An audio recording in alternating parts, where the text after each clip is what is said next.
Dear viewer, welcome to my channel. इस video में हम प्रेडिक्टेबल की कहानी को समझेंगे कि आखिर प्रेडिक्टेबल का वजूद क्यों हुआ, प्रेडिक्टेबल को क्यों बनाया गया। जैसा कि हम जानते हैं कि शुरुआत में एलिमेंट की तादाद बहुत कम थी, जिसे उंगलियों में गिना जा सकता था, तो उन एलिमेंट के प्रॉपर्टीज़ का स्टडी करना बहुत आसान था। लेकिन वक्त के गुजरने के साथ साथ नए नए एलिमेंट दरियाफ़्त होते गए, यहाँ तक कि अब तकरीबन 118 एलिमेंट की दरियाफ़्त हो चुकी है।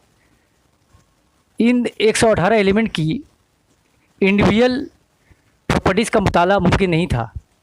चुनांचे एलिमेंट के ख़वास का स्टडी अच्छी तरह से करने, उन एलिमेंट के दरमियान रिलेशन कायम करने के लिए साइंटिस्ट को उनकी सजावट, तरतीब या क्लासिफिकेशन की ज़रूरत पड़ी। इस ज़रूरत के तहत मुख्तलिफ़ साइंटिस्ट ने एलिमेंट की क्लासिफिकेशन के लिए कोशिश करने लगे। इन कोशिश में सबसे पहले जिनका नाम आता है वो है J.W. डोबिनियर, जो एक जर्मनी साइंटिस्ट थे। उन्होंने 1817 AD में एलिमेंट की क्लासिफिकेशन की थी। डोबिनियर ने सिमिलर प्रॉपर्टीज़ रखने वाले 3 एलिमेंट को उनके बढ़ते हुए एटॉमिक वेट के लिहाज से इस तरह सजाया कि मिडिल वाले एलिमेंट का एटॉमिक वेट पहले और तीसरे वाले एलिमेंट के एटॉमिक वेट के तकरीबन एवरेज के बराबर होता है। मिसाल के तौर पर लिथियम, सोडियम और पोटासियम को हम ये 3 एलिमेंट को लेते हैं तो देखेंगे कि लिथियम का एटॉमिक वेट 7 है, सोडियम का एटॉमिक वेट 23 है, जबकि पोटासियम का एटॉमिक वेट 39 है। तो लिथियम और पोटासियम, उसके दरमियान, उसके मिडिल में जो सोडियम है, उसका एटॉमिक वेट 23 है। अगर लिथियम और पोटासियम के एटॉमिक वेट को ऐड करके उसका एवरेज निकालेंगे तो जो एटॉमिक वेट निकलेगा वो सोडियम के बराबर होगा। मतलब ये हुआ कि लिथियम का एटॉमिक वेट है 7 प्लस पोटासियम का एटॉमिक वेट है 39। इसका एवरेज निकालेंगे तो एवरेज होगा ये 23 एवरेज होगा। ये 23 एटॉमिक वेट जो है सोडियम का होता है। इस तरह डोबिनियर ने 3 एलिमेंट का एक ग्रुप तैयार किया। इस 3 एलिमेंट के ग्रुप को हम लोग ट्राइड कहते हैं, और उन्होंने एलिमेंट की क्लासिफिकेशन करने की कोशिश की, लेकिन ये सक्सेस नहीं हो सका, क्योंकि इस तरीक़ा से तमाम एलिमेंट को सजाया ना जा सका। कुछ एलिमेंट के लिए कामयाब हुआ, कुछ के लिए नाकाम हुआ। उसके बाद 1948 AD में एक इंग्लिश साइंटिस्ट जिसका नाम था जॉन न्यूलैंड, जो म्यूजिशियन था, उन्होंने एलिमेंट को सजाया। उन्होंने एलिमेंट्स को उनके बढ़ते हुए एटॉमिक वेट के लिहाज से इस तरह सजाया जिस तरह संगीत के सुर सजे होते हैं।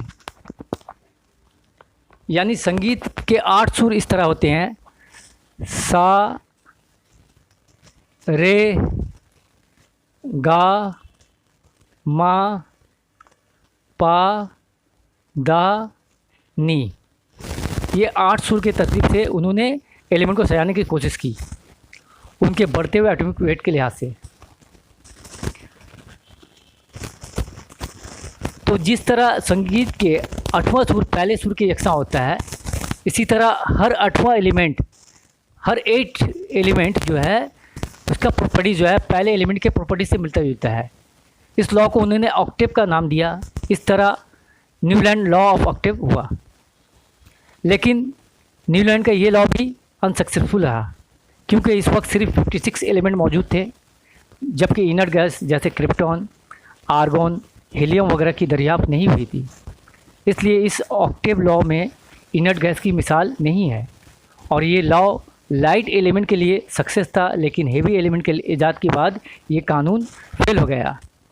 लेकिन सबसे बड़ी बात उन्होंने पहली बार दुनिया वालों को ये बताई कि there is a distinct properties in the there is a distinct periodicity in the properties of element, मतलब एलिमेंट के प्रॉपर्टीज़ में रिपीटेशन होता है।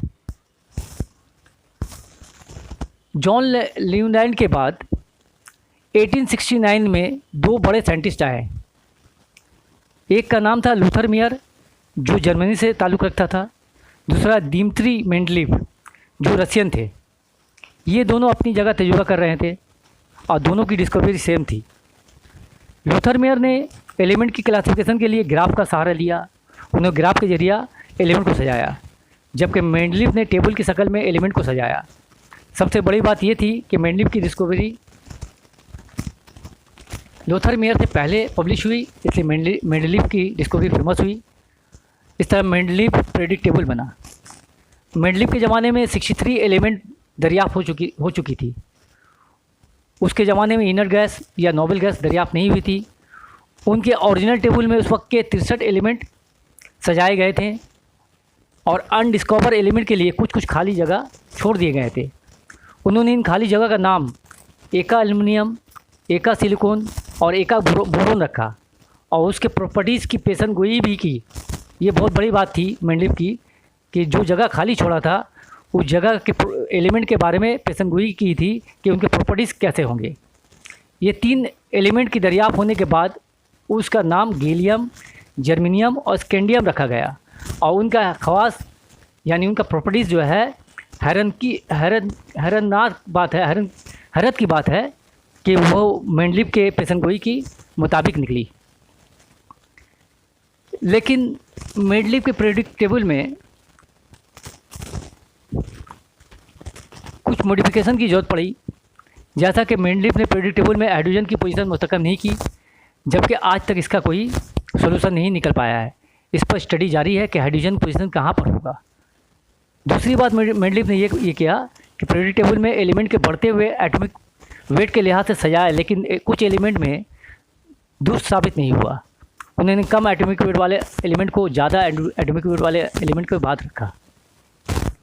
फिर उसके बाद 1930 एडी में इंग्लिश साइंटिस्ट हेनरी मोसले ने अपने तजुर्बात की बुनियाद पर एक नज़रिया पेश किया कि एलिमेंट के केमियाई प्रॉपर्टी उनके एटॉमिक वेट पर मुनहसर नहीं करते, बल्कि एटॉमिक नंबर पर डिपेंड करते हैं।